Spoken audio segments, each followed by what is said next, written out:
I'm Josephine Kenchenten from CUPW. I am a rural suburban mail carrier.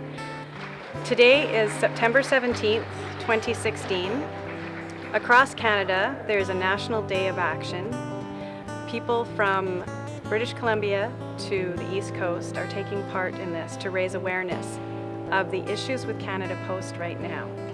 We want service expansion to include and to support the mail volumes that are declining.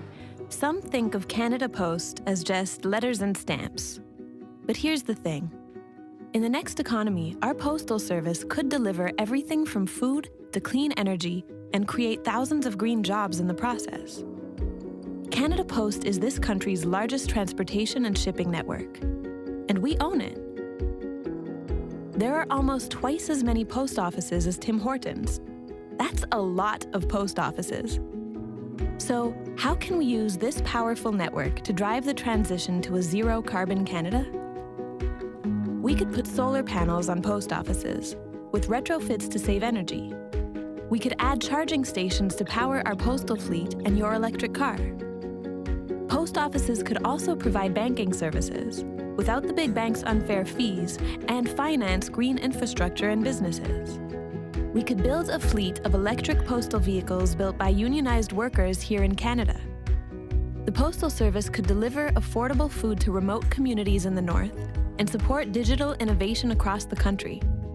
With expanded door-to-door service, postal workers could coordinate with other care services and check in on people who sign up, helping us to live in our homes for longer as we age.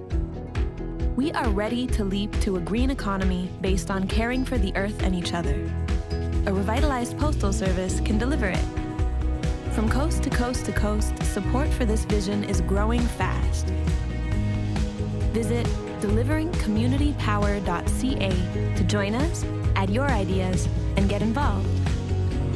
And share this.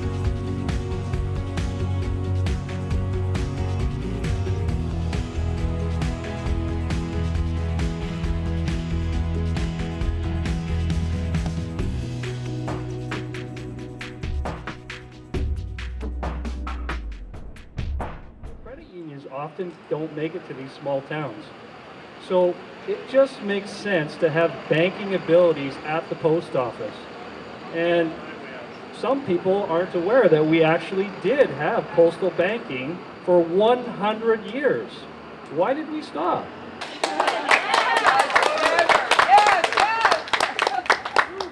The reality is that Canada Post's importance I think has been somewhat diminished, to put it politely, by Liberal and Conservative governments over these many decades.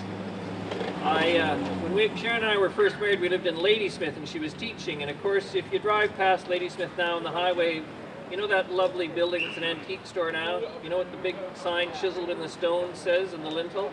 It says post office. To do the kinds of things that are done in other jurisdictions around the world and have been done successfully for years. It's amusing to me to think that something that was so integral and so important in our communities that it led to the creation of these magnificent structures like I mentioned in Ladysmith at one. Thanks to the postal workers for inviting me, and thanks to all of you for coming out this afternoon to stand up together in community for strong public services. It's one of the great things I get to do in my job as Member of Parliament is stand in solidarity with community members, stand up for strong support for public servants and for public services, and this is a good day to stand together. Wendy Kerr to come up and speak. She's from the Hospital Employees Union and she came all the way down from Port Alberni. Thanks, Wendy. Well, I bet you're probably wondering who am I, but I'm a girl named Josephine organized this event, and I'm actually her, right over there, Josephine, give her a big hand. But I'm actually Josephine's dad's girlfriend, and they ran out of speakers and they wanted to have a full quota, so here I am. I'm actually a union activist and have been for about 39 years. I am a former city councillor in Port Alberni, and I was the chairperson of the Hospital Employees Union for well over 30 years. What was I going to say? Oh, I have a joke. So I hear that the post office is all into change. So one thing that they're going to do is they want to have a new stamp come out soon, and it's going to be commemorating man's best friend, the dog. And the most amazing thing about this stamp is it's going to be able to lick itself. I look around and everyone needs to change. I've changed a lot in those 30 years. The post office needs to change. The government needs to change.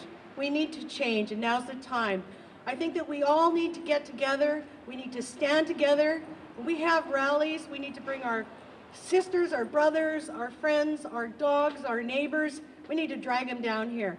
We all need to be involved in this fight. So I'd like to thank you all for coming today and supporting Josephine and the postal workers. I think that the post office rocks, and you keep up the good work. Thank you. And that's Shane and Jim and Jim's daughter and what's her name? Mercedes, sorry. And a whole bunch of people there. To do for us is, while you're here, please sign the petitions. We have 2 petitions. One is for the pay equity, and the other one is to restore door-to-door delivery.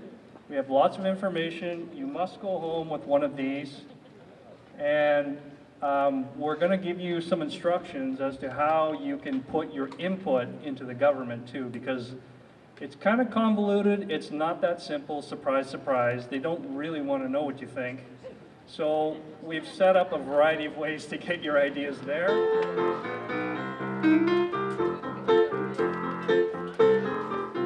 Let me be there in your morning, let me be there in your night.